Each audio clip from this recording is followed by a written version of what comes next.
right, if you haven't heard already, you're going to hear a lot about it soon if you're in marketing, and that is Apple's iOS 14.5 release has just dropped, and there's a lot of changes happening in that release, but there's a lot of detrimental changes for Facebook ads and a lot of marketers around the world, where from now on, when someone opens up an app on an iOS device and that app is tracking a user so they can take that data and use it to market to them, they're going to have the option to say, no, I don't want to be tracked, or yes, I'm happy for this app to track me. And the general consensus is a lot of people are going to say, no, I don't want to be tracked, because they're fearful. They're fearful of being tracked for any reason.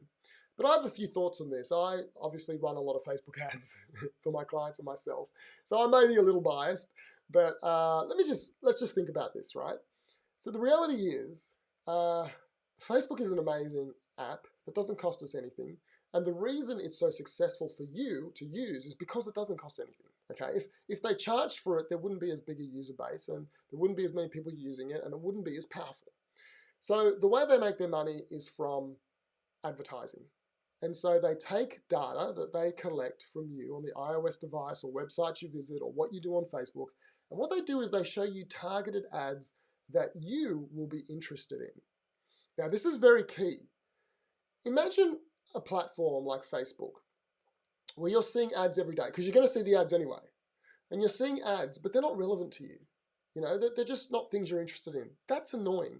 So Facebook knows that if they want to keep people on the platform, they're going to show ads to you because they have to make money, okay? But what they've been doing is showing ads that you're interested in. And they've been very hard on marketers to craft ads that are respectful and that are relevant and that are good for users to see, because they don't want to chase users away from the platform.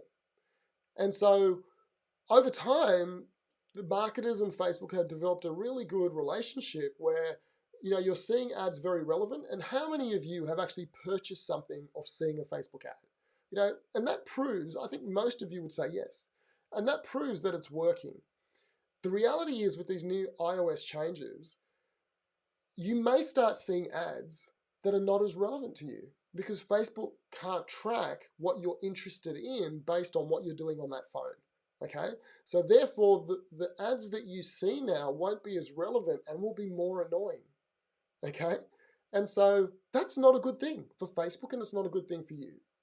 And so you may look at it and say, well, great, they're not harvesting my data, they're not keeping it, they're not using it against me. Well, actually, Facebook is actually using it for you. There's two ways of looking at it. You can look at it in a way that you say, well, Facebook's bad and they're doing all this bad stuff. Well, then get off their platform. Don't use it. That's how you protect yourself.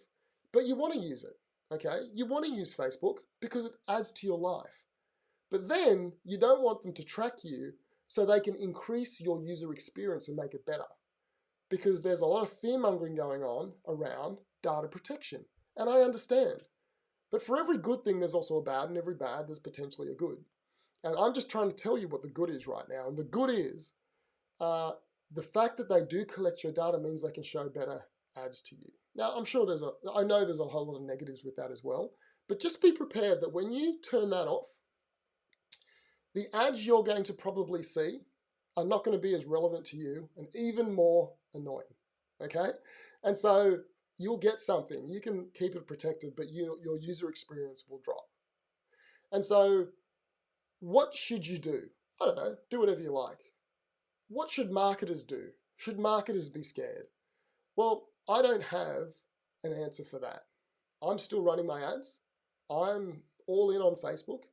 And I just know this, that Facebook gets 100% of the income from advertising. They're going to figure it out. They have to figure it out. Otherwise, they won't be around. And Facebook is very, they know what they're doing. There's a lot of smart people working there. So I think as a marketer, I'm not concerned. There's going to be a few ups and downs over the next few weeks and months, but I'll stick with them because they've been very good to me on the whole. I'm not happy with Facebook with a lot of things. Don't you worry about that. I'm very critical with them. I run a lot of ads and I don't always do the right thing, but no one's perfect. But the reality is I'm going to keep advertising.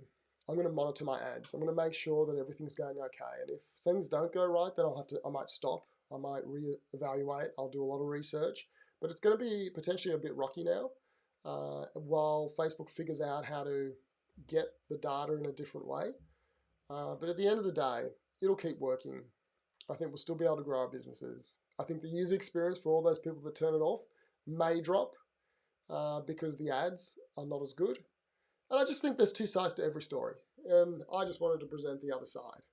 That yes, Facebook is a behemoth. Yes, Facebook is a big company. And yes, they do the wrong thing. But if you really care that much, get off their platform. Just don't use it. Like, you don't have to use it. Everyone has a choice. But the choice you're about to make potentially may decrease your user experience of Facebook because you're seeing ads that you're not as interested in. Okay, so web designers out there, don't panic. Facebook has a lot of smart people working on this. They've been preparing for it. What you do need to do is you need to add your domain to your account. So your website domain has to be added to a safe list, and you need to connect that domain to the ads, and then that helps. It's going to help. And so there's going to be changes. Some of your ads may stop. You need to adjust those ads to make sure that things will continue to work. Also, audiences may shrink. Your conversions won't be able to be tracked as quickly, and so iterating on ads will be slower to see the results. But at the end of the day, Facebook is here to stay. They'll deal with it, and that's my 2 cents worth. So I got to say, I love Apple too. I love Apple and I love Facebook. I think Apple, I don't know. I don't want to say anything. I love both of them. I think both of them have their challenges. Both of them can be really annoying. And right now, they're fighting with each other, and let's see what happens. It's very entertaining at the very least. So don't get upset. Just go with the flow. It's not going to destroy any businesses. But the reality is you need to find another traffic source. Like, you can't just depend on one traffic source, and these things can change overnight. So I'll tell you, the next big thing is YouTube. I mean, it's big now, but YouTube was really expensive compared to Facebook just a few years ago. Now they're almost on par. It is still more expensive, but the lead quality is high if you can get it right. So this is a good time to try out YouTube if you haven't tried it out. But just make sure you're using the right strategy. Okay, so if you are a web designer and you want to generate more leads and you're thinking about Facebook or YouTube and you've never been able to make it work, I want to encourage you to book in a scale session with me. I use all these strategies. I've made them work for my business, and I coach people to do it for their business. So if you want to have a 15-minute chat where we'll find 3 problems in your business and I'll show you how to fix them, then book in that scale session. Click the button below this video, around this video, under the video, click it, fill in the application, book a time with me. I look forward to speaking to you soon.